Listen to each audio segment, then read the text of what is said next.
जो आपला गीतेमध्ये विषय चालू आहे तोच विषय या ठिकाणी चालू आहे की विद्वानाची प्रवृत्ती आणि निवृत्ती प्रारब्धाधीन आहे. आता ज्याला दृढ बोध झाले आहे त्याला समाधी आणि चंचलता हे दोन्ही अंतःकरणाचे धर्म आहेत. म्हणजे कोणाचे धर्म आहेत? क्षेत्राचे धर्म आहेत, क्षेत्रज्ञाचे नाहीत. असा जो पुरुष आहे तो पुरुष अंतःकरणाचं चांचल्य जावं, मला समाधी अवस्था प्राप्त व्हावी, असा जे अंतःकरण मी नाही आणि माझंही नाही त्या अंतःकरणामध्ये काहीतरी विलक्षण अशा प्रकारचे काय शांतता, दांतता, उपराम अशा प्रकारचे सगळे लक्ष कोणाचे धर्म आहेत? हे तर जे माझं नाही आणि मी नाही त्याच्या ठिकाणी ही विलक्षण धर्म उत्पन्न करण्यासाठी तो प्रयत्न करील का? प्रयत्नही करणार नाही. इच्छा करील का? इच्छाही करणार नाही. आणि झाला तर काल आपण पाहिलं इच्छंस्तु कोटी वस्तूंनी, कोट्यावधी वस्तूची इच्छा झाली तर ती तुमच्या आमच्या दृष्टीने का त्याच्या दृष्टीने? आपल्या दृष्टीने. तो इच्छा नसून तो काही इच्छेचा आभास आहे. पण त्यासाठी तो प्रयत्न करीत असताना दिसला तरी त्याच्या दृष्टीने प्रयत्न करत नाही. तो त्याचा आपल्याला वाटणारा प्रयत्नाचा काय आहे? आभास. आपल्याला जरी खरं वाटलं तरी त्याच्या ठिकाणी इच्छाही नाही आणि प्रयत्नही नाही. मग असं असताना त्याच्या ठिकाणी काही वेळेला प्रवृत्ती किंवा निवृत्ती होताना दिसते की नाही? काही गोष्टीमध्ये तो प्रवृत्त होताना काही गोष्टीपासून प्रवृत्ती निवृत्तीचा व्यवहार त्याच्या ठिकाणी दिसतो की नाही? जरी आपण किती म्हटलं प्रवृत्ती निवृत्तीचे आठवणिया भाग उतरिले चांग रसायन ज्ञानाग्नी हुताशी कडशिले ओझा आत्मसिद्धी काजा लागून या. पण आत्मसिद्धी झाल्यानंतरही त्याच्या ठिकाणी प्रवृत्ती निवृत्तीचे भाग आटले तरी त्या ठिकाणी आभासिकरित्याने प्रवृत्ती निवृत्ती दिसते. ती कोणाच्या ज्ञानवान पुरुषाच्या ठिकाणी दिसते. त्याला कारण काय? तर त्याच्या प्रवृत्ती किंवा निवृत्ती लक्षणात्मक धर्माचा व्यवहार त्याच्या ठिकाणी जो दिसतो तो त्याच्या प्रारब्धामुळे दिसतो असं सांगतात. म्हणजे ज्ञानवान पुरुषाची सगळी प्रवृत्ती निवृत्ती ही निवृत्तीसुद्धा प्रारब्धाधीन आहे आणि प्रवृत्तीसुद्धा प्रारब्धाधीन आहे असं सांगतात. आपल्याला असं तर वाटतं ना जे गीतेमध्ये चाललंय चिंतन तेच इथे, त्यामुळे आपल्याला काही अवघड वाटत नाही. नाही तर 6व्या तरंगाचा माणसाला उगीच भाऊ वाटतो आहे की नाही? पण 6व्या तरंगाचं गीता भाष्यामध्ये आचार्यांनी सांगितलं तेच निश्चलदासजी सांगतात. थोड्या वेगळ्या भाष्यात सांगतात ना, बहुधा गीतम विविधही प्रकारही गीतम विवेकता गीतम. पण सगळ्यांनी एकच सांगितलेलं आहे. काय? कोणते श्लोक होते ते? महाभूतान्य अहंकारो बुद्धिरव्यक्तमेवच यानी दशैकंच पंचचेंद्रिय गोचरा. नाही हेच सगळं. पण तो श्लोक कोणता आहे? ऋषीभिर बहुधा गीतम छंदोभिर विविधही पृथक ब्रह्मसूत्र पदैश्चैव हेतुमद्भिर विनिश्चितै. तेच चालू आहे की नाही? आता विद्वानाची प्रवृत्ती आणि निवृत्ती ही प्रारब्धाधीन आहे.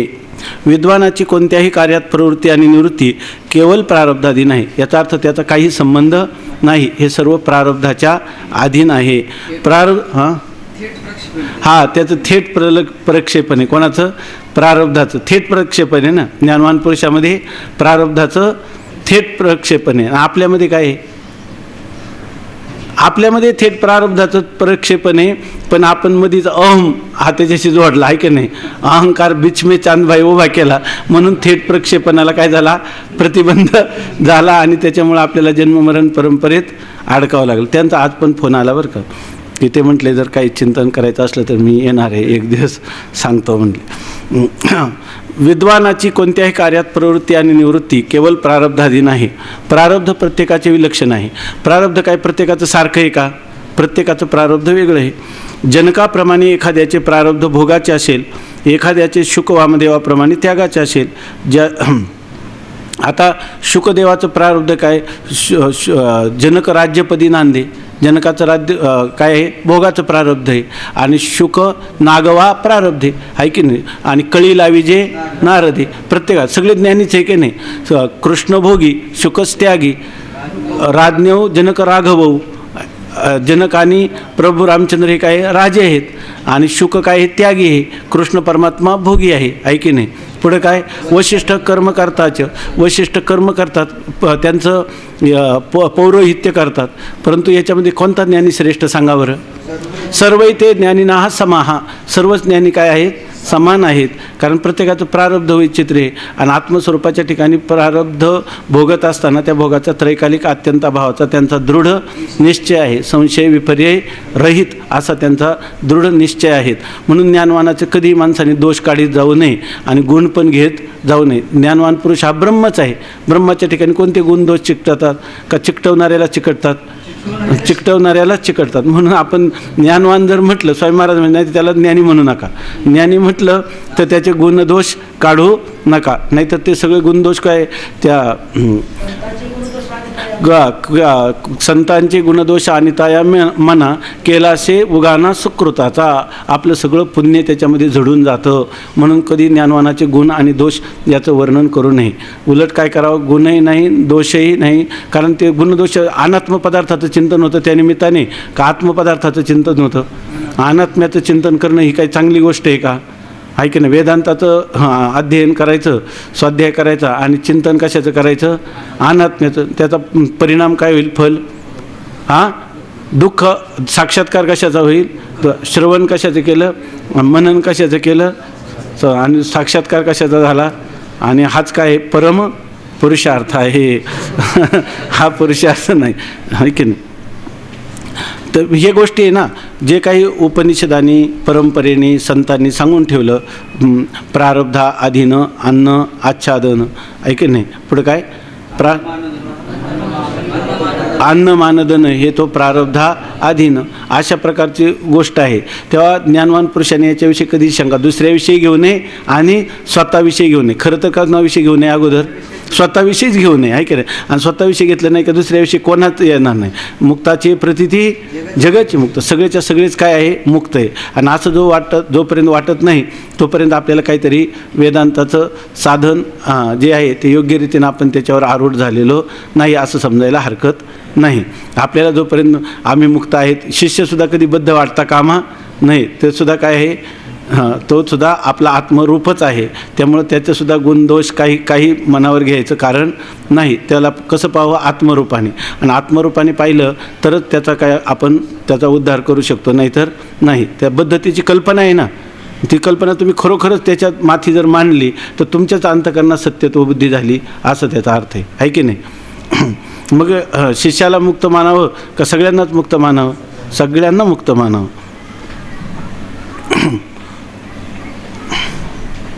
आणि तो म्हणतो नाही पण मी नाहीच मुक्त, मी बद्धच आहे, तर त्याला काय म्हणावं, त्याला पण सांगावं तू मुक्तच आहे. फक्त त्याला सांगण्याचे कष्ट घ्यावे लागतील नाही का, तू मुक्त कसा आहे. एवढं करून नाही तो जर पण परंतुच करायला लागला तर तरी त्याला प्रयत्न करून सांगावं. एवढं करूनही तो पुन्हा पण परंतु म्हणायला लागला तर त्याला काय म्हणायचं, तू पण परंतु बद्ध म्हण नाहीतर मुक्त म्हण, मी तुला काय समजणार, मुक्तच समजणार, आहे की नाही. तुझ्यासाठी मी कशाला बद्ध होऊ. एखाद्याचे शुक वामदेवाप्रमाणे त्यागाचे प्रारब्ध असेल, ज्याचे एखाद्याचे भोगाचे प्रारब्ध असेल, जनकाप्रमाणे ज्याचे प्रारब्ध भोग देण्याचे असेल त्याच्या ठिकाणी प्रारब्धच भोगाची इच्छा आणि प्रयत्न करवते. ज्या ठिकाणी ज्याच्या अंतःकरणामध्ये भोगाचं प्रारब्ध असेल ते प्रारब्धच काय करतं, त्या पुरुषाच्या अंतःकरणात भोगाची इच्छा उत्पन्न करतं आणि त्या दृष्टीनं तो भोग प्राप्त होण्यासाठी प्रयत्नसुद्धा करून घेतो. पण तो करीत नाही, करवीतसुद्धा नाही. हे सर्व कोण करणार आहे, प्रारब्धच करून घेतं. आणि ज्याचे ठिकाणी प्रारब्ध भोग देण्याचे नसेल, ज्याचं प्रारब्ध भोग देणार नसेल त्याच्या ठिकाणी इच्छा व प्रयत्न घडत नाही. त्याला अंतःकरणात इच्छाही उत्पन्न होत नाही आणि प्रयत्नही होत नाही. असं कोण आहे, शुकदेव आहे की नाही. भोगाचं प्रारब्ध नाही आणि जनक आणि रामचंद्र प्रभूचं भोगाचं प्रारब्ध आहे.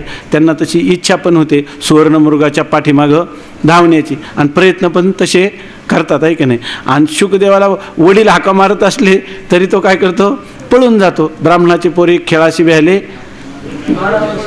12 वर्षे लपाले रे, कापत कापत बाहेर आले ते नागवेची पळून गेले, का भोगाचं प्रारब्धच नाही, आहे की नाही. हां, प्रारब्धा हाती जन सुखसीन पावतसे. ज्याचे प्रारब्ध भोगाविषयी उदासीन असते त्याच जीवनमुक्तीच्या आनंदाची इच्छा होते. आणि ज्याचं प्रारब्ध आपल्या भोगाविषयी उदासीन असतं, म्हणजे आपल्याला भोग पाहिजेत असं काही नाही, त्या ठिकाणी निर्विषय अशा प्रकारचा निरतिशय व्यापक आनंद या ठिकाणी विषया वाचून आहेच आहे. त्यामुळं भोगाविषयी त्याचं प्रारब्ध उदासीन असतं, त्याला काय होतं, जीवनमुक्तीच्या आनंदाची इच्छा होते. त्याला इच्छा होते पण भोगाविषयी इच्छा होत नाही. जीवनमुक्तीचा आनंद मिळावा आणि त्यासाठी साधन काय आहे, वेदांत वाक्येषु सदार म्हणतो. आणि भोगाविषयी तिरस्कार होतो. अशा वेळेला त्याला किती चांगली मागणी आली तरी त्याला तो काय म्हणतो, नको होतो. भोगाविषयी त्याला तिरस्कार निर्माण होतो. मग तो काय करतो, वारंवार वेदांतार्थाचे चिंतन करतो, वारंवार वेदांत विषयाचं तो चिंतन करत राहतो. पण त्याचं मूळ कारण काय आहे की त्याचं प्रारब्ध हे भोगाविषयी उदासीन आहे म्हणून तो वारंवार वेदांतार्थाचे चिंतन करतो पण उपासना करीत नाही. ज्ञानवान पुरुष आता त्याला जरी त्याचं प्रारब्ध भोगाचा नसलं तर अशा पुरुषाला काय वेदांतार्थाचं चिंतन करावं वाटतं. पण कोणाचं चिंतन करावं वाटतं, वेदांत विषयाचं चिंतन करावं वाटतं. तो उपासना करीत नाही. पण तो उपासना करीत नाही, उपासनेमध्ये जात नाही. कारण आपण कालच पाहिलं कर्म आणि उपासना ही काय होतील, जर त्याला करायला लागलं तर ज्ञानाचं स्वरूप काय आहे, ज्ञानाचं स्वरूप आहे अकर्ता अभोक्ता ब्रह्मरूप आत्मा आहे की नाही. आणि उपासना करायला लागला तर मी भक्त तू देव आईशे करी. आणि त्या आता काल सांगितलं आपण की मिथ्यातन जर त्याला तत्वज्ञानापूर्वक भक्त्यर्थम कल्पितम द्वैतम ते अद्वैतादपि सुंदर, पण भक्त्यर्थम कल्पितम द्वैतम आहे.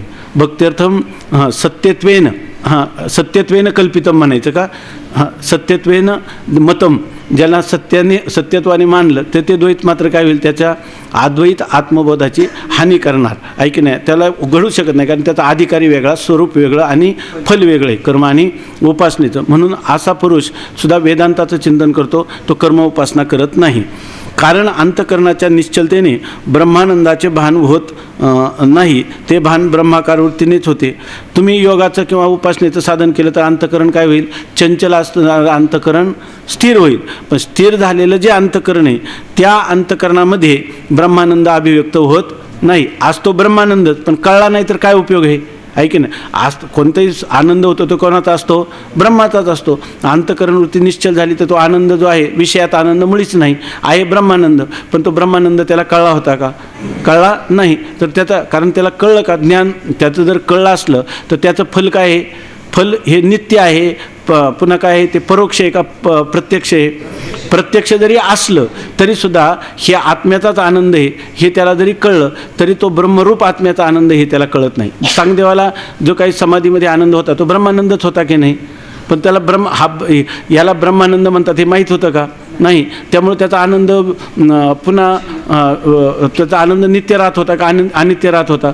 समाधी कालात आनंदाचा भोगता होत होता आणि नंतर समाधी उतरली का तो काय होता, त्याच्या अंतकरणात स्पर्धा राग द्वेष उत्पन्न झाले की अंतकरण चंचल व्हायचं आणि तो काय मी दुःखी आहे असं वाटायचं. मग पुन्हा तो प्रयत्नपूर्वक समाधीत जायचा. ज्ञानेश्वर महाराजांनी त्याचा भ्रम काढून टाकला आणि तो चांगदेव 65ने त्याला काय सांगितलं की हा जो तुला जो समाधीमध्ये अभिव्यक्त होणारा आनंद आहे तो परिच्छिन्न असणाऱ्या अंतकरण अधिष्ठान चैतन्याचा अभिव्यक्त होत नसून तो व्यापक असणारा ब्रह्मानंदच त्या ठिकाणी अभिव्यक्त होत आहे उपाधीच्या द्वारा, असं त्याला बरोबर आहे का, असं त्याला सांगितलं. त्याचा भ्रम गेला. ज्या वेळेला तू काही करी बोले कल्पी, न करे न बोले न कल्पी, हे दोन्ही तुझ्या स्वरूपी न घेती उमसू. तू या ठिकाणी काही कर्म केलं किंवा काही बोलला किंवा काही केलं नाही, काही बोलला नाही, काही कल्पना केल्या नाही, अंतकरण निरुद्ध केलं तर त्या दोन्ही तुझ्या स्वरूपाच्या ठिकाणी नाही. कधी नाही, समाधी कालात नाही का, कधीच नाही. जागृतीच्या अवस्थेतसुद्धा तयाच्या प्रतिपदा आतू घडो त्रैलोक्याचा घातू परी तेने केले ही मातू बोलू नये, असं तुझं स्वरूप आहे असं चांगदेवाला सांगितलं. मग आता या ठिकाणी इथे हे सांगतात की अंतकरणाची निश्चलता झाली म्हणजे ब्रह्मानंदाचं भान होतं असं नाही.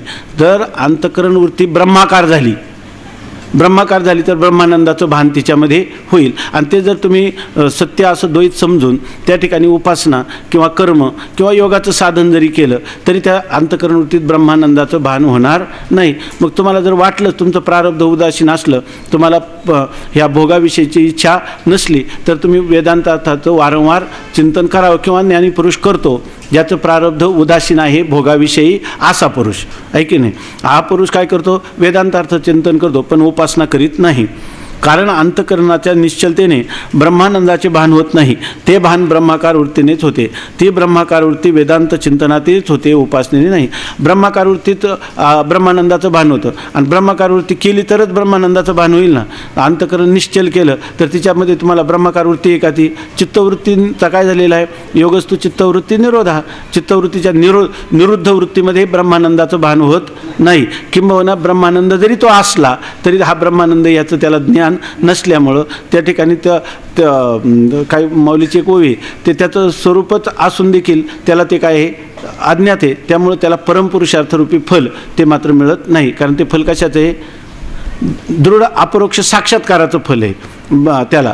तर ते दृढ अपरोक्ष साक्षात्कार झाल्यानंतरही तो महात्मा अखंड वेदांता विषयाचं चिंतन करत राहतो, उपनिषदादिकांचं उपासना करीत नाही. कारण त्या ब्रह्माकार वृत्तीमध्येच वेदांत चिंतनानेच ब्रह्माकार वृत्ती होत असते. आपण वेदांत चिंतन केलं तर ब्रह्माकार वृत्ती होईल, उपासनेने होणार नाही. विद्वानाच्या अंतःकरणाची चंचलताही वेदांत चिंतनानेच निवृत्त होते. पण आता कालच आपण पाहिलं, प्राप्ते पुरुष इंद्रिय लाळिली कौतुके तरी आक्रमीला जाणं दुःखे संसारिके. तर त्या ठिकाणी जर ज्ञानवान पुरुष जरी असला तर मिरच्याच्या बाजारात गेल्यावर ठसका येणारच की नाही. मग त्याची वृत्ती चंचल झाली तर मग चंचल वृत्ती निश्चल करण्याचं साधन काय सांगितलं आतापर्यंत? उपासना.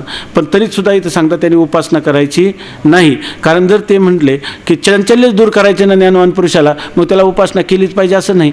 त्या वृत्तीची चंचलता दूर करण्याचं दुसरं साधन आहे. कोणतं? वेदांत चिंतनाने वृत्तीसुद्धा, चंचल वृत्तीसुद्धा स्थैर्यभावाला प्राप्त करू शकते, आहे की नाही. आता आपण बसलो जर एकाग्र होऊन चिंतन करायला लागलं तर वृत्तीचं चांचल्य दूर होतंच की नाही. त्यासाठी उपासना न करता वेदांत चिंतनात देखील वृत्तीचं चांचल्य निरस्त करण्याचं सामर्थ्य आहे.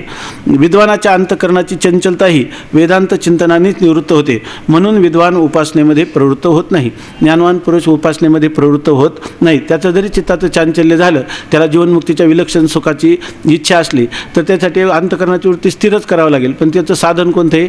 वेदांत चिंतन हेच आहे.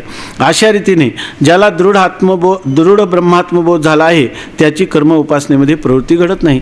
ज्याला दृढ आत्मबोध ब्रह्मात्मैक्य बोध झाला त्या पुरुषाची प्रवृत्ती ही कर्म उपासनेमध्ये होतच नाही. झाली तर जीवनमुक्तीच्या विलक्षण सुखार्थ तो वेदांताच्याच विषयाचं चिंतन करतो असं सांगितलं.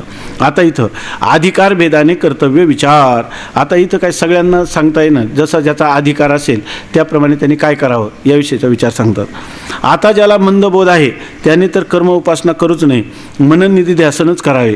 कारण ज्यास मंदबोध आहे तो उत्तम जिज्ञासू आहे. त्या उत्तम जिज्ञासूस मनन निधी ध्यासना वाचून अन्य कर्तव्यच नाही असे शारीरिकामध्ये सूत्रकार आणि भाष्यकार यांनी स्पष्ट सांगितले आहे. आता तुम्ही म्हणाल ज्याला दृढ ब्रह्मात्मैक्य बोध झाला तो उपासनेमध्ये प्रवृत्त होणार नाही. पण ज्याचा बोधच मंद आहे, कालच त्यांनी सांगितलं मंद आहे म्हणजे काय? प्रमाण असंभावना आणि प्रमेय विपरीत भावना किंवा असंभावना आणि विपरीत भावना यांनी ज्याला बोध झालेला आहे परंतु त्या बोधाचं फल जे निष्प्रतिबंध आनंदानुभूती त्याला प्रतिबंध केला, म्हणून त्या बोधाला काय म्हणतो आम्ही? मंदबोध असं आम्ही म्हणतो. तर आता असं ज्याला मंदबोध आहे तर त्या पुरुषांनी काय करावं? त्यांनी तरी कर्म उपासना करावी की नाही? म्हणजे तो मंदबोध दृढ व्हायला कर्म उपासना उपयोगी पडेल किंवा नाही असं जर त्याला वाटलं तर त्यासाठी तर उलट असं सांगतात की आता ज्याला मंदबोध आहे त्याने तर कर्म उपासना करूच नाही, त्यांनी कर्म उपासना करू नये. मग काय करावं? त्यांनी मनन निधी ध्यासनच करावे. जर त्याच्या ठिकाणी प्रमेय संभावना किंवा विपरीत भावना त्याला प्रतिबंध करत असेल तर त्या दोषांची निवर्तक कर्म उपासना नसून मनन निधी ध्यासन आहे. म्हणून उलट ह्या पुरुषाने अधिक जोर लावावा आणि मनन निधी ध्यासनच करावं असं सांगतात. कारण का करावं? कारण ज्यास मंदबोध झाला तो उत्तम जिज्ञासू आहे. आता त्याला आम्ही आदृढ ब्रह्मात्मैक्य साक्षात्कार झाला किंवा मंदबोधवान म्हणतो. तो खरा काय आहे? मंदबोधवान हा उत्तम जिज्ञासूच आहे. कारण त्याला निष्प्रतिबंध आनंदाची अनुभूती झाली नाही, म्हणून त्याला खरा दृढ बोधवान पुरुष तर काय म्हणता येत नाही. म्हणून ते म्हणतात की तो खऱ्या अर्थाने पाहिलं तर काय उत्तम जिज्ञासूच आहे. त्या उत्तम जिज्ञासूस मनन निध्यासना वाचून अन्य कर्तव्यच नाही, त्याला दुसरं कोणतंच कर्तव्य नाही. त्यांनी काय करावं, रात्रंदिवस वेदांत वाक्येषु सदा रमंता. इथं वाक्याची रमंता तुम्ही म्हणाल की त्याला तर प्रमाणासंभावना राहिली नाही, त्या म्हणूनच आम्ही म्हणतो प्रमाणासंभावना नसेल तर त्यांनी मनन आणि निधिध्यासनामध्ये प्रवृत्त करावं. आता त्याला श्रवण करण्याची गरज नाही, परंतु त्याने एकांतामध्ये मनन आणि निधिध्यासन करावं. आणि ही गोष्ट कोण सांगतं तर म्हणतात शारीरकामध्ये सूत्रकार म्हणजे स्वतः ब्रह्मसूत्रामध्ये सूत्रकारांनी सुद्धा हीच गोष्ट सांगितली. मंदबोधवान पुरुषांनी किंवा उत्तम जिज्ञासू पुरुषांनी जर त्याला बोधमंद असेल किंवा त्याला प्रतिबंध असतील तर त्या प्रतिबंधाच्या निवृत्तीसाठी श्रवण मनन करावं असं सूत्रकारांनी सांगितलं. आणि त्याच्यावर भगवत्पूज्यपाद भाष्यकारांनी सुद्धा ब्रह्मसूत्राच्या भाष्यामध्ये ही गोष्ट अत्यंत दृढ त्यानं प्रतिपादन केलेली आहे की त्यांनी श्रवण आपलं मनन निधिध्यासनच केलं पाहिजे. आता विद्वानास तर मनन निधिध्यासनाची जरुरी नाही, परंतु मनन निधिध्यासनात विद्वान प्रवृत्त होतो तो जीवनमुक्तीच्या आनंदाच्या इच्छेने प्रवृत्त होतो, विधी म्हणून प्रवृत्त होत नाही. आता एखादा मनुष्य विद्वान आहे म्हणजे दृढ बोधवान आहे, तर दृढ बोधवान जो पुरुष आहे त्यांनी मनन निधिध्यासन करावं का? त्याला मनन निधिध्यासनाची गरजच नाही. प्रमाणास संभावना नाही, श्रवणाची गरज नाही. प्रमेयास संभावना नाही, मननाची गरज नाही. विपरीत भावना नाही, निधिध्यासनाची गरज नाही. असं आहे. मग त्याला जरुरी नाही, परंतु जरुरी नसली तरी तो मनन निधिध्यासनामध्ये प्रवृत्त होताना दिसतो. याच्यामध्ये तर तो दिसतो. तर तो का दिसतो? तो जीवनमुक्ती, त्याला काय होतं की जीवनमुक्तीचा विलक्षण आनंद मिळतो. तो जरी जीवनमुक्त असला तरी विषया वाचून निर्विषय निरतिशय अशा प्रकारचा जो आनंद आहे म्हणजे निरुपाधिक आहे की नाही, तो नित्य निरंतर जर त्याला ब्रह्मानंदाची अभिव्यक्ती करायची झाली तर त्याला साधन काय आहे? तरीसुद्धा कारण जरुरी नसताना देखील तो जीवनमुक्त आहेच आहे. नंतर प्रारब्ध क्षयानंतर तो विदेह कैवल्यालाही प्राप्त होणार आहे. पण मधला जो काळ आहे त्या काळामध्ये तो पुन्हा मनन निधिध्यासनामध्ये प्रवृत्त होताना आपल्याला दिसून येतो. परंतु तो विधी किंकर म्हणून नाही की त्यांनी ते केलंच पाहिजे, त्याची आवश्यकता आहे म्हणून नाही. पण तो कशा जीवनमुक्त होण्यासाठी करतो का? नाही. तर जीवनमुक्तीचं विलक्षण सुख म्हणजे विलक्षण म्हणजे विषय तर नाहीत आणि आनंद तर आहेत. बाकीच्या जे बद्ध पुरुष आहेत त्यांना काय विषयाचं काहीतरी आलंबन असल्याशिवाय सुख मिळवता येत नाही. आणि ह्या पुरुषाला विषयाच्या आलंबना वाचून अनालंब का निरालंब म्हणायचं, निरालंब अशा सुखाची त्याला अभिव्यक्ती होते. म्हणून तो पुन्हा पुन्हा ब्रह्माकार वृत्ती करतो किंवा ब्रह्मचिंतन अनुसंधान करतो. परंतु मनन निधिध्यासनात विद्वान प्रवृत्त होतो तो जीवनमुक्तीच्या आनंदाच्या इच्छेने प्रवृत्त होतो. त्यांनी सांगितलं ना त्याचं प्रारब्ध त्याला इच्छा पण करवतं आणि प्रयत्न पण करवतं. त्याप्रमाणे तो कशासाठी पण जीवनमुक्तीसाठी का जीवनमुक्तीच्या विलक्षण सुखासाठी, जीवनमुक्तीच्या विलक्षण सुखाच्या इच्छेने तो त्याच्यामध्ये प्रवृत्त होतो. विधी म्हणून प्रवृत्त होत नाही का? त्या शास्त्राने सांगितलेले की त्या ठिकाणी तो प्रवृत्त झाला पाहिजे याच्यासाठी तो नाही. मी वेदाची आज्ञा पालन केली नाही तर मधला जन्ममरण संसार प्राप्त होईल या बुद्धीने जो क्रिया करतो ते कर्तव्य त्याला कर्तव्य म्हणून तो मनन निधिध्यासन करत नाही. कर्तव्य कधी होतं? जर एखादा मनुष्याला असं वाटलं जर मी वेदाची आज्ञा प्राप्त केली नाही तर मी प्रत्यवायाचा काय होईल भागीदार होईल, म्हणजे मला त्या ठिकाणी पापरूपी दोष मला लागेल. म्हणून या ठिकाणी मी वेदाची आज्ञा केली तस्मात् शास्त्रम प्रमाणन्ते कार्य व्यवस्थित हो असं जर कोणाला वाटेल तर याचा अर्थ तो ज्ञानवान पुरुष आहे का? नाही. तो कसा आहे? बद्ध आहे. कारण का? त्याला ते केलंच पाहिजे असं वाटतं. म्हणजे त्याला काय कर्तव्यता बुद्धी आहे. ज्याला कर्तव्यत्व बुद्धी आहे तो ज्ञानी नाही. आपण पाहिलं ज्ञानामृतेन तृप्तस्य कृतकृत्यस्य योगिनः नैवास्ति किंचित कर्तव्यम. ज्ञानवान पुरुषाला कोणतेही कर्तव्य नाही. आणि आस्तिचेत नस तत्ववेद, जर असलं तर तो तत्ववेत्ता म्हणता येणार नाही. म्हणून सांगतात जर कोणाला वाटत असेल की मी वेदाची आज्ञा पालन केली नाही तर मधला जन्ममरण संसार प्राप्त होईल या बुद्धीने जो क्रिया करतो ते कर्तव्य. या बुद्धीनं मी केलं नाही तर मला काय होईल? जन्ममरण प्राप्त होईल अशा भीतीने जो एखादं कर्म करण्यात प्रवृत्त होत असेल ते तर काय झालं? कर्तव्य. आणि त्याच्या ठिकाणी कोणती बुद्धी आहे? मग कर्तव्यता बुद्धी आहे. विद्वानास ती बुद्धी नाही. ती बुद्धी नाही म्हणजे कर्तव्य बुद्धी नाही.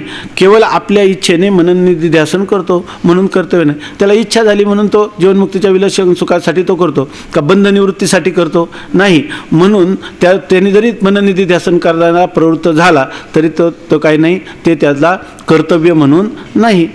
या रीतीने दृढबोधवान असो किंवा मंदबोधवान असो या दोघांसही कर्म उपासना कर्तव्य नाही. दृढबोधवान असला तरी त्याच्या चित्ताच्या चांचल्यासाठी त्याला वेदांतार्थाचं चिंतन श्रवण मनन निधिध्यासन आहे. आणि जर मंदबोधवान असला तरी त्यालासुद्धा वेदांताच्या विषयाचं चिंतन आहे, त्याच्यासाठी कर्म उपासना नाही असा निर्णय सांगितला. आता पुढे सांगतात, आता ज्यास बोध नाही आणि आत्मा जाणण्याची मात्र तीव्र इच्छा आहे, भोगाची नाही, त्याचे अंतःकरण शुद्ध आहे म्हणून तो उत्तम जिज्ञासू आहे. त्यानेही बोधाकरिता श्रवणाधिकच करावीत, कर्म उपासना करू नयेत. कारण कर्म उपासनेचे फल अंतःकरण शुद्धी आणि निश्चलता हे त्यास प्राप्त आहे. आता अधिकार भेदाने सांगतात ना, एक सांगितलं मंद मुमुक्षु, दुसरा सांगितला दृढ ज्ञानवान पुरुष, आता तिसरा सांगतात ज्याला अजून ज्ञानच झालेलं नाही. आता ज्यास बोध नाही आणि आत्मा जाणण्याची मात्र तीव्र इच्छा आहे. ज्याला बोध तर झालेला नाही पण बोध व्हावा अशी अंतःकरणात तीव्र इच्छा आहे. बरं, भोग जरी त्याला दिले समोर तर ऐकीचे का पारत्रीचे भोग पाईक झाले या इच्छेचे, परी भोगावे हे नरूपचे मना माझी. त्याला वमिली अन्ना लाळन घोटी जेवी रसना, अंगन सोये आलिंगना प्रेताच्या, अशा प्रकारे त्याला भोगाची इच्छा नाही. मग भोगाची इच्छा नाही हे कधी होईल? जेव्हा त्याचं अंतःकरण शुद्ध झालं असेल तर. अंतःकरणातून विषयांच्या इच्छा निवृत्त कशाने झाल्या? त्यांनी केलेले निष्काम कर्म आणि उपासनेमुळं त्याचं अंतःकरण शुद्ध झालेलं आहे. अंतःकरण शुद्ध झाले म्हणजे मलविक्षेप रहित झालेलं आहेत. अंतःकरणातलं चांचल्य निवृत्त झालं आणि अंतःकरणातल्या पापवासना देखील निवृत्त झाल्या. तर आणि भोगात तर त्याला अजिबात रुची नाही आणि ज्ञान तर झालं नाही. अशा पुरुषांनी कर्म उपासना करावी की नाही असं जर कोणाला वाटलं तर ते सांगतात, ज्यास बोध नाही आणि आत्मा जाणण्याची मात्र तीव्र इच्छा आहे, भोगाची नाही, त्याचे अंतःकरण शुद्ध आहे. याचाच अर्थ त्याचं काय झालं? अंतःकरण शुद्ध झालं म्हणून तो उत्तम जिज्ञासू आहे. त्याला काय म्हणायचं? उत्तम जिज्ञासू. त्यांनी आता त्या पुरुषाने जर बोध प्राप्त करायचा असेल तर त्यांनी काय करावं? त्यांनी कर्म उपासना करावी की नाही? तर त्यांनी सुद्धा बोधाकरिता श्रवणाधिकच करावीत, कर्म उपासना करू नये. त्यांनी सुद्धा जर त्याला आत्मबोध प्राप्त करायचा असेल तर त्यांनी कर्म उपासना करू नये. तर त्यांनी काय करावं? श्रवणाधी म्हणजे आत्मावारे द्रष्टव्या, श्रोतव्या, मंतव्या, निधिध्यासितव्या, श्रवण मनन निधिध्यासन या साधनाचा अवलंब करावा. मग तुम्ही म्हणले कर्म उपासना का करू नये? तर त्याचे कारण सांगतात. कारण कर्म उपासनेचे फल अंतःकरण शुद्धी आणि निश्चलता हे त्यास प्राप्तच आहे. कर्म उपासनेचं फल काय? अंतःकरणाची शुद्धी आणि अंतःकरणाची स्थिरता किंवा निश्चलता हे त्याला प्राप्तच आहे. आता कालच आपण पाहिलं की कर्माने अंतःकरणाची शुद्धी होते का? चित्तस्य शुद्ध हे कर्म न तू वस्तू उपलब्ध आहे. कर्माने चित्ताची काय होईल? शुद्धी होईल. वस्तूची प्राप्ती होईल का? आणि त्याची इच्छा काय? वस्तूच्या प्राप्तीची. मग आता कर्मात न काय बोध जो आहे वस्तू सिद्धीर विचारेन, वस्तूची प्राप्ती कशाने होईल? विचाराने होईल. न तो कर्म कोटी भी काय न किंचित कर्म कोटी भी, कितीही कर्म केली तर कर्माने त्या वस्तूची प्राप्ती होणार नाही. म्हणून त्याने आता कर्म करून उपासना करून उपयोग आहे का काही? त्याचा नाही. त्याला काय कोणत्या साधनावर आरूढ झाला पाहिजे? श्रवण मननाधिक साधनं त्यांनी केली पाहिजेत. उत्तम जिज्ञासूने देखील अजून त्याला ज्ञान झालेलं नाही, भोगामध्ये रुची नाही. मग आत्मबोधासाठी त्यानेही श्रवण मननाधिक साधनांचाच आश्रय करावा, कर्म उपासनेचा करू नये. कारण ती निरर्थक होतील, त्याचा काही उपयोग होणार नाही. जो उपयोग व्हायचा तो त्याला झालेलाच आहे. शिजल्यावरी जाळ वाया जायचे ते मुळ. अन्न शिजल्यानंतर जर जाळ घातला तर काय होईल? उलट तो भात काय होईल? आणखीन करपून जाईल. ऐके नाही? त्याला काय म्हणतात? भात जळून जाईल. ऐके नाही? त्याच्यामध्ये तो काय करपट काय म्हणतात त्याला? किंवा पिष्ट पेशन्य आहे. दळलं एकदा आणि पुन्हा काय म्हणणे? पीठ दळा. ऐके ना? पीठ काय दळायचं? पीठ झालेलंच आहे. आता तसं अंतःकरण शुद्ध झालंय, निश्चल झाले. आता त्यांनी श्रवण मनन आदी करायची, कर्म उपासना करायची नाही. त्याचा काही त्याला उपयोगिता नाही. आता चौथा अधिकारी सांगतात, म्हणजे इथपर्यंत जे आहे ना, काही ज्ञानवान आहेत, काही मंदबुद्धिवान आहे, काही जिज्ञासू आहेत, एवढेच नाही जगात. प्रकाराचे 3 तुका म्हणे केले जन, सगळ्या प्रकारचे लोक आहेत आणि सगळ्या लोक इथपर्यंत त्याला अजून काही ज्ञान साधन करण्याचा अधिकार आहे किंवा तो तत्त्वज्ञान प्राप्त करू शकतो. याच्यात आपण कुठंतरी बसतोच की नाही, बसतो. आणि समजा नसेल बसत तर 4था अधिकारी सांगितला आहे, आता ज्यास ज्ञानाची तीव्र इच्छा नाही परंतु सामान्य इच्छेने श्रवणात प्रवृत्त आहे आणि अंतकरण विहित भोगात आसक्त आहे, त्यास मंद जिज्ञासू म्हणतात, त्यानेही श्रवणच करावे. आता बघायचं, ज्यांनी त्यांनी हे पाहायचं आणि हे जे 4 मुद्दे ते आरसा म्हणून समोर ठेवायचे आणि जिथं वाकडा गंध असेल तिथं पुस्तकात सरळ करायचा, आहे की नाही, आपल्या कपाळावर सरळ करायचा. हां, आता बघा, जास्त करून अधिकारी हे असतात, म्हणजे आपण जे सामान्यपणे असं असतं. आता ज्यास ज्ञानाची तीव्र इच्छा नाही, आता ज्याला स्वतः ज्ञान पाहिजे पण मिळालंच पाहिजे असं काही नाही, दम्मानी मिळालं तरी चालेल, आहे की नाही. स्वामी महाराज म्हणजे घाई नाही ना, मग दम्मानी, मग होईल दम्मानी, कोणत्या जन्मात कधी होईल काही सांगता येत नाही. आता ज्यास ज्ञानाची तीव्र इच्छा नाही परंतु सामान्य इच्छेने श्रवणात प्रवृत्त आहे आणि अंतकरण विहित भोगात आसक्त आहे, त्यास मंद जिज्ञासू म्हणतात, त्यानेही श्रवणच करावे. ज्ञान झालंच पाहिजे एवढी तीव्र इच्छा नाही. काय कार्यम वा साधयामी देहम वा पातयामी, माझं कार्यच मी एकतर आत्मज्ञान संपादन करीन, नाही तर हा देह पडला तरी चालेल, एवढी तीव्र इच्छा तर नाही. पण बरेच लोक म्हणतात की वेदांताचं श्रवण केलं की माणसाला समाधान होतं, म्हणून आपल्याला जर आता थोडा वेळ मिळाला तर त्याच्यामध्ये जावं, आहे की नाही.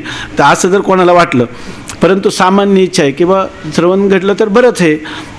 आणि जर अंतकरणाची भूमिका पाहिली तर अंतकरण विहित भोगात आसक्त आहे. अंतकरणाला काय वाटतात, शब्दस्पर्शादी विषय मिळावे, पण त्याच्यामध्ये आणखीन एक त्याच्या अंतकरणाची भूमिका आहे. मिळावे म्हणजे वाटेल तसे स्वैराचाराने मिळावे असं त्याला कधीच वाटत नाही. तो काय, वेदाने ज्याप्रमाणे कथन केलं असेल त्या वेद विहित असंच भोग मला मिळावे. जोडून या धन उत्तम व्यवहारे उदास विचारे वेच करी उत्तमची गती तो एक पावेल. आई किंवा पारलौकिक भोगामध्ये जरी त्याच्या आसक्ती असली तरी ती आसक्ती कोणत्याही विहित भोगामध्ये आसक्ती आहे. म्हणजे त्याला वामाचार करून त्या विषयाचं संपादन करावं असं त्याला स्वप्नात देखील वाटत नाही. ज्ञान व्हावं असंही वाटतं पण तीव्रता मात्र अंतकरणामध्ये नाही. मग असं त्याला काय म्हणतात, मंद जिज्ञासू. वर कोणता सांगितला, उत्तम जिज्ञासू सांगितला. हा कोणता जिज्ञासू आहे, मंद जिज्ञासू. आता मग ह्या मंद जिज्ञासूच्या कोटीपर्यंत आपल्याला कधी कधी आपण बसतो असं आपल्याला वाटतं. मग आपण काय करावं हा प्रश्न आहे, आहे की नाही. ज्ञानवानाचा, दृढ ज्ञानवानाचा झाला, मंद ज्ञानवानाचा झाला, उत्तम जिज्ञासूचा झाला. आता हा कोण आहे, मंद जिज्ञासू आहे. त्याने काय करावे, त्यास मंद जिज्ञासू म्हणतात, त्यानेही श्रवणच करावे. त्याने सुद्धा काय करावं, म्हणजे दुकान चालण्यासाठी चाललंय का वास्तवता आहे हे एक आपल्याला वाटलं पाहिजे, की नाही. हे काय आहे, वास्तवता आहे. कोणी सांगितलेले, त्यांनी सांगितलं, हा निर्णय कोणी केला आहे, शारीर सूत्रकार व्यासमुनींनी आणि भगवत पूज्यपाद आचार्यांनी. आणि मग इथंच एक आपल्या संतातही हाच आहे का, शिजल्यावर जाळ काय वाया जाय तो सगळं. आपल्या तुकाराम महाराजांनी पण सांगून ठेवलं की नाही, हां, येथे मोक्ष असे आयता. उलट हे फार सोपं साधन आहे. याच्यामध्ये मनाचा मारू न करिता काय इंद्रियांना दुःख आहे का काय बसल्यावर. आता ती चटई पण दुसरी आली आहे का नाही. इंद्रिया दुःख न देता आणि काय मनाचा मार न करिता येथे मोक्ष असे आयता श्रवणाची माझी. मग त्यांनी काय करावं, श्रवणच करावं. श्रवण टाकून पुन्हा कर्म उपासनेमध्ये प्रवृत्त होऊ नये. श्रवण जर टाकून द्यायचं आणि पुन्हा कर्म उपासनेमध्ये त्यांनी प्रवृत्ती करू नये. आणि जर केली तर त्याला काय म्हणतात, करम लेढी न्याय ना. करम लेढी, कर म्हणजे हात, लिह म्हणजे चाटणे. जर त्यांनी लेढी कोणतं कर्मनी भूतकालवाचक धातुसाधित विशेषण झाले का, लिह वर्तमान काळाचं तृतीय पुरुषाचं एक वचन आहे का, करम लेढी. हां, कर्पुरम लेढी पण आहे. कर्पुरम लेढी म्हणजे जर खायला लागला एखादा मनुष्य दही काय ताक आणि कुठं आलं कोपऱ्यापर्यंत ते दिलं टाकून आणि पुन्हा कोपर चाटायला लागला, किंवा लोणी हातातलं टाकून दिलं आणि टाकून दिल्यानंतर ते चिकटलेले ते पुन्हा चाटायला लागला. तसं आहे. म्हणजे हाताला आलेले वेदांत श्रवण ते टाकून जर कोणी कर्म उपासनेमध्ये प्रवृत्त होईल तर तो न्याय कोणता आहे, करम लेढी न्याय. आता ह्या ते सांगतात की त्या मंद जिज्ञासूनेही श्रवणच करावे. श्रवण टाकून पुन्हा कर्म उपासनेमध्ये प्रवृत्त होऊ नये. त्यास अंतःकरण शुद्धीची आणि निश्चलतेची अपेक्षा आहे. आता त्याला अंतःकरण शुद्ध आणि निश्चल पाहिजे. अंतःकरणामध्ये विहित विषयांची आसक्ती देखील आहे, तरी त्या पुरुषांनी काय करावं, ती श्रवणच करावं. त्यास अंतःकरण शुद्धीची आणि निश्चलतेची अपेक्षा आहे. त्याच्या अंतःकरणात कधीकधी निषिद्ध विषयाची भोगाची इच्छा पण उत्पन्न होते, पण विधिविहितच तो करत असतो. तर त्यामुळे त्याचं अंतःकरण शुद्ध आणि अंतःकरण स्थिर होणं आवश्यकही आहे. परंतु ती त्या श्रवणाच्या आवृत्तीनेच प्राप्त होऊन या जन्मी किंवा अन्य जन्मात किंवा ब्रह्मलोकी त्यास ज्ञान होईल. आणि श्रवण सोडून जो कर्म उपासनेमध्ये प्रवृत्त होईल तो आरूढ पतित समजावा. आता म्हणतात त्याला अंतःकरण शुद्धीची अपेक्षा आहे, अंतःकरण निश्चल असावं अशी ही अपेक्षा आहे, परंतु तरी त्यांनी काय करावं, श्रवण करावं. मग श्रवणाने ही गोष्ट होईल का, तर होईल म्हणून सांगतात. श्रवणाच्या आवृत्तीने प्राप्त होईल. श्रवणाची आवृत्ती करायची, एकदा नाही झालं तर पुन्हा आवृत्ती. ब्रह्मसूत्र 1 ह्यामध्ये आवृत्ती रसकृत उपदेशात श्रुतीने सांगितलं की त्यांनी काय करावं, वारंवार आवृत्ती करावं. वेदांत वाक्येषु सदा म्हणतात. सदा म्हणजे त्याचा अर्थ त्यांनी काय करायची, वारंवार आवृत्ती केली की त्याला काय होईल, त्याचं चित्त शुद्ध पण होईल आणि त्याचं चित्त स्थिर पण होईल. आणि अशा पुरुषाला इथं जरी होता जर त्याचं अंतःकरण शुद्ध आणि स्थिर झालं, जिज्ञासा जी आहे त्याची आणखी उत्तरोत्तर उद्दिंगत होत गेली, श्रीगुरू मिळालेलेच आहे, तर त्याचं श्रीगुरू मिळाले तर त्याला महावाक्याचं श्रवण होईल. याच जन्मात तो काय होईल, मुक्त. कोण, हा मंद जिज्ञासू देखील. आणि समजा या जन्मी झालं नाही तर नाही कल्याणकृत कश्चित दुर्गतीम तात गच्छती, तर तो काय होईल, या जन्मी किंवा अन्य जन्मात, या जन्मात किंवा अन्य जन्मात तो शुचिनाम श्रीमताम गेहे किंवा ब्रह्मलोकी त्यास ज्ञान होईल. किंवा एवढे करून सूक्ष्म वासना राहिली तर तो कुठं जाईल, ब्रह्मलोकामध्ये जाईल. आणि ब्रह्मलोकात कल्पांताच्या वेळेला ब्रह्मदेवाबरोबर तो मुक्त होईल. आणि श्रवण सोडून आणि एवढा लाभ त्याला होणार आहे. आणि असं असूनही नाही पण काय या इथं हातचं गेलं, काय त्याला काय म्हणतात,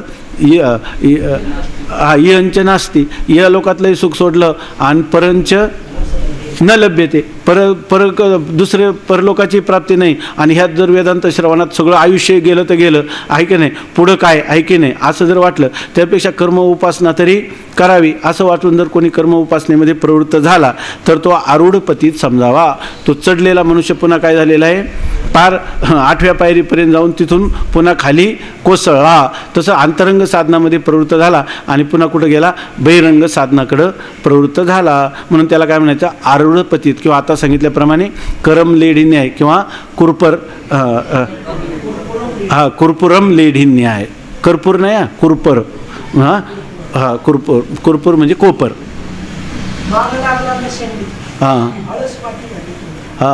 माग लागला नसंडी, जो मार्ग मिळालेला आहे तो टाकू नये. आणि जर समजा टाकला, आळस केला त्याचा, तर काय होईल, तोंडात माती जाईल त्याच्या. म्हणून त्याला आरूढ पतीत असं म्हणतात. या प्रकारे करून ज्ञानवान आणि उत्तम जिज्ञासू या उभयतास कर्म उपासनेचा अधिकार नाही. ज्ञानवान पुरुष आणि उत्तम जिज्ञासू यांना तर कर्म उपासनेचा काही नाही, अधिकारच नाही. आणि मंद जिज्ञासू जर श्रवणात प्रवृत्त असेल त्यासही कर्म उपासनेचा अधिकार नाही. मंद जिज्ञासू आहे पण श्रवणाचा योग प्राप्त झालेला आहे, तर याला सुद्धा कर्म उपासनेचा अधिकार नाही. आणि ज्यास ज्ञानाची इच्छा आहे परंतु भोगात बलवत्तर प्रवृत्ती असल्यामुळे श्रवणात प्रवृत्ती होत नाही. आता याच्यापेक्षा एक अधिकार आहे, ज्याला ज्ञान व्हावं अशी इच्छा आहे पण प्रवृत्ती कशी आहे, सगळी कोणते विहित का निषिद्ध, विहित भोगामध्येच प्रवृत्ती ज्याची आहे, परंतु ज्ञानाची इच्छा आहे परंतु भोगामध्ये बलवत्तर फार प्रवृत्ती आहे, त्यामुळं श्रवणात प्रवृत्ती होत नाही. त्यामुळे त्याला सगळीकडे वेळ मिळतो, फक्त कशाला मिळत नाही, श्रवणाला मिळत नाही. ज्ञान व्हावं पण श्रवण न करता आणि भोग मात्र जसेच्या तसे. म्हणून स्वामी महाराज सांगायचे, असे चमडी सांभाळून कोणाला ज्ञान होत नाही.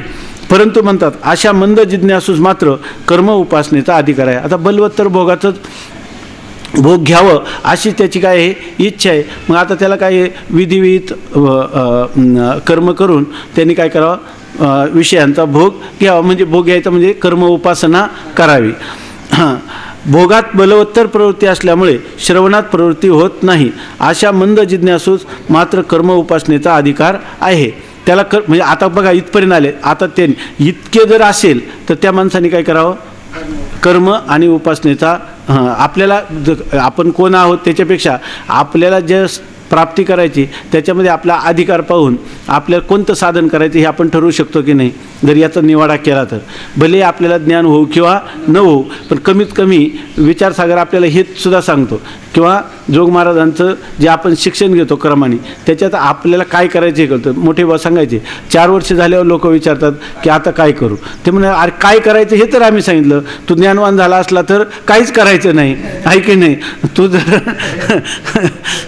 उत्तम जिज्ञासू असेल तरीसुद्धा कर्म उपासना करायची नाही, मंद असेल तर करायची नाही.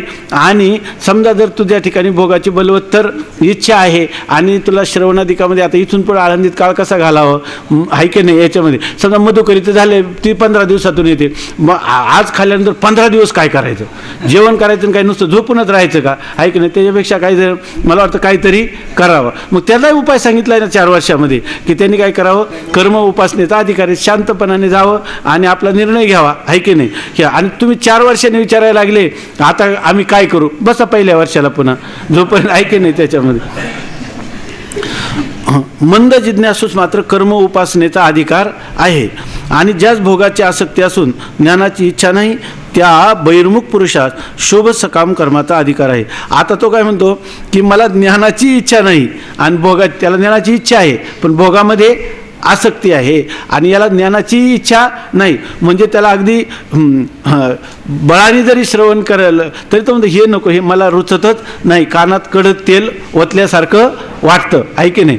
आणि विषय म्हटलं तर मग मात्र माझं काय, मग मला जागृती येते, मग माझं काय भाग गेला सीन गेला, अवघा झाला आनंद. आणि इथं आलं तर एकदम जेलमध्ये कोठडीत बसवल्यासारखं वाटतं. आता त्यांनी काय करावं, तुला जे भोग आहेत ना ते विहितच भोग आणि तुला मनाला इच्छा आहे ना ते भोग कसे मिळतील याचं आई किंवा पारलौकिक भोगाचं साधनाचं अनुष्ठान कसं करावं हे सगळं वेदामध्ये सांगितलेलं आहे. म्हणजे ते कोणते सकाम कर्माचं वेदाने वर्णन केलेलं आहे, तेव्हा तू सकाम कर्माचं अनुष्ठान कर असं त्याला सांगतात. म्हणजे इथपर्यंत माणसाला हे सुद्धा कळलं की नाही आपल्याला सकाम कर्माचं. म्हणून आता बरेच लोक आहे ना, आपला वारकरी संप्रदाय आहे ना हा सकाम कर्म मानतच नाही ना. वारकरीची सुरुवात कुठून होते, वारकरी जीवनाची निष्काम कर्मापासून, आणि त्याचा समाप्ती कुठं होते, नैष्कर्म्य दशेमध्ये ज्ञानस्वरूप आत्मस्वरूपामध्ये राहण्याचं. त्यामुळं आपल्या वारकरी संप्रदायाचा प्रचार का होत नाही तुम्हाला. आणि दुसरा एक माणूस असला, आहे की नाही, तो तया साधू असला तर लाखो लोक गोळा करू शकतो. का तर लोकांना जे पाहिजे काही नाही, ज्ञानाची इच्छा नाही आणि बलवत्तर भोगामध्ये काय आहे, भरपूर इच्छा आहे. आणि ते जर तुम्ही त्यांना सांगितलं तर तुम्ही लोक गोळा करू शकणार नाही का, आहे की नाही. गर्दी हा दर्दीचा संप्रदाय आहे, गर्दीचा संप्रदाय नाही. म्हणून याच्यामध्ये लोकसंख्या वाढली पाहिजे असं म्हणण्याचं काही कारण नाही. पण आपल्या तरीसुद्धा आजकाल ज्योतिष सांगणारे, धर्मशास्त्राचं सांगणारे यांच्याकडे गर्दी जास्त आहे की नाही, आणि त्यांची चलती पण जास्त आहे की नाही आपल्यापेक्षा, आहे की नाही. आता परवा हे गेले होते कार्यक्रमाला, त्यांना ते फराळाचं कशात दिलं माहिती आहे का, त्याच्यामध्ये झुरळं पण, मुंगळे पण आणि काय आणखीन काय होतं रे, आळ्या पण, आहे की नाही. असं कारण तू वेदांत चिंतन कोण विचारतं तुम्हाला, आहे की नाही. याच्यामध्ये तर सकाम कर्म जर सांगितलं तर ह्या लोकांचं म्हणजे आपलं काय हे पण वेदाने सांगितलं. कारण वेद जो आहे वेदाला काय फक्त उत्तम जिज्ञासूलाच घेऊन चालायचं नाही, सगळ्या मानव मात्रांचं कल्याण करायचं. तेव्हा ते सुद्धा वेदविहित कर्माचं सकाम कर्माचं जरी अनुष्ठान केलं तर तुमची इच्छासुद्धा पूर्ण होईल. पण मन मानेल तसं करू नका, हे सुद्धा काही ठीक आहे. म्हणजे इथपर्यंत सुद्धा सकाम कर्माचा अधिकार आहे, तुम्हाला सकाम कर्म करू शकता. आम्ही सुरुवात कुठून केली, ज्ञानापासून आलो कुठपर्यंत, सकाम कर्मापर्यंत. हा मनुष्य काय बहिर्मुख आहे, विषयांच्याकडे त्याच्या इंद्रियांची काय आहे धाव आहे. तर त्या पुरुषाने काय करावं, वेदात सांगितल्याप्रमाणे सकाम कर्माचं अनुष्ठान करावं. प्रस्तुत ज्ञानवानाचा विचार चालला आहे. आता खरा विचार हे इथपर्यंत आले, पण खरा चालू विषय काय, प्रकरण कशाचं चालू आहे, ज्ञानवान पुरुषाचं. त्यास कर्म उपासनेचा अधिकार नाही. कर्म उपासनेचा अधिकारी का ज्ञानी नाही. कर्म उपासनेचे ज्ञान विरोधी आहे, ज्ञान हे कर्म उपासनेच्या विरोधी. आपण पाहिलं कर्म, त्याचं कर्म ज्ञान या दोघांचं स्वरूप, अधिकारी आणि फल याच्यात विरोध आहे. म्हणून ज्ञात्याच्या ठिकाणी कर्म उपासनेचाही संभव नाही. मी कर्ता आहे, यज्ञाधिक मला कर्तव्य आहे, यज्ञाधिकाची स्वर्गादी फले मला प्राप्त व्हायचे आहेत, अशा बुद्धीने कर्म घडते. कर्म कोण करतो, जो मी कर्ता आहे, यज्ञाधिक कर्म मला कर्तव्य आहे, त्यांचं फल मला स्वर्गाधिक प्राप्त करायचं आहे, असा जो पुरुष आहे ती बुद्धी धारण केल्याशिवाय कर्म घडेल का, नाही. म्हणजे कर्म करायचं म्हटलं की त्याला कर्तृत्वाचा अभिमान पाहिजे, त्यांनी यज्ञादी कर्तव्य केली पाहिजे, त्याच्या अंतःकरणात स्वर्गादी फलाची इच्छा असली पाहिजे, तरच त्याच्याकडून कर्म घडेल, अन्यथा घडणार नाही.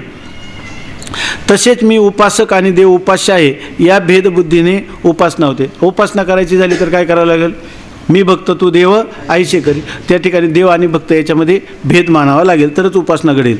ती दोन प्रकारची भेदबुद्धी हे सर्व ब्रह्म आहे अशा अभेदबुद्धीस निवृत्त करून वृद्धिंगत होते, म्हणून कर्म उपासना ज्ञानाचे विरोधी आहे. आता भेदबुद्धीने उपासना केली तर सर्वम खल्विदम ब्रह्म म्हणता येईल का? नाही. मग ती भेदबुद्धी काय करते तर त्या ज्ञानाला म्हणजे अभेदबुद्धीला काय करते? निवृत्त करते का? आणि पुन्हा काय करते? आणखीन वाढत राहते. कारण भेदबुद्धी उपास्य उपासक भाव तो उत्तरोत्तर वृद्धिंगत होईल, अभेदबुद्धी जाईल आणि ती भेदबुद्धीच वृद्धिंगत होईल. म्हणून कर्म आणि मग ज्ञानाला हे चालेल का? नाही. म्हणून ज्ञानाच्या कर्म उपासना ज्ञानाच्या विरोधी आहे असं सांगितलं. आता तुम्ही म्हणले की ज्ञानवान पुरुष कर्म करतो की नाही? करतो. मग ज्ञान आणि कर्म यांचा काय आहे? विरोध आहे. असं तो आपलं ज्ञान आणि व्यवहार यांचा काय आहे? विरोध आहे असं सांगितलं ना. ज्ञानाचा अधिकारी वेगळा, कर्माचा अधिकारी वेगळा. आता ह्याच्यानंतर सांगतात की जो ज्ञानवान पुरुष आहे ना त्याच्या ठिकाणी व्यवहार घडताना दिसेल की नाही? आपल्याला दिसेल. मग त्याचा ज्ञानवान पुरुषाच्या ठिकाणी व्यवहार घडताना दिसल्यावर आपल्याला असं वाटेल की त्याच्या ठिकाणी भेदबुद्धी असल्याशिवाय व्यवहार घडत नाही, मग व्यवहारच घडणार नाही, घडला तर तो ज्ञानी नाही. पण आता पुढं सांगतात की ज्ञान आणि व्यवहार यात विरोध नाही, म्हणजे ज्ञानवान पुरुषाच्या ठिकाणी व्यवहार संभवू शकतो. तर ज्ञान आणि व्यवहार यात विरोध नाही. पुंडलिक वरदा हरी विठ्ठल. श्री ज्ञानदेव तुकाराम ज्ञानेश्वर महाराज की जय.